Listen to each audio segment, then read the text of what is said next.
எல்லாத்துக்கும் வணக்கங்க. முள்ளங்கி கூட்டு செய்வது எப்படின்னு பார்க்கலாங்க.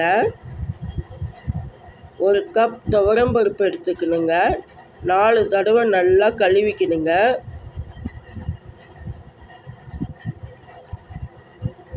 இப்போ முள்ளங்கியில் தண்ணி விட்டு வெங்காயம், தக்காளி,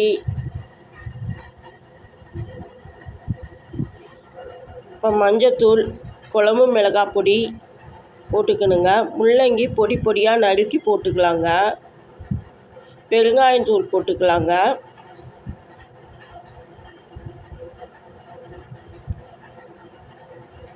உப்பு போட்டுக்கலாங்க. இஞ்சி பொடி பொடியாக நறுக்கினதை போட்டுக்கலாங்க. குக்கரை மூடி 4 விசில் விட்டுக்கலாங்க. தேங்காய், சீரகம், பச்சை மிளகாய் கொரன்னு அரைச்சிக்கணுங்க. விசில் அடங்கினது குக்கரில் எடுத்து அரைச்சதை போட்டுக்கலாங்க. கொஞ்சோண்டு தண்ணி விட்டுக்கலாங்க. இப்போ தாளித்து கொட்டிக்கலாங்க.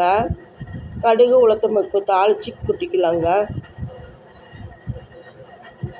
இப்போ முள்ளங்கி கூட்டு ரெடி ஆயிடுச்சிங்க.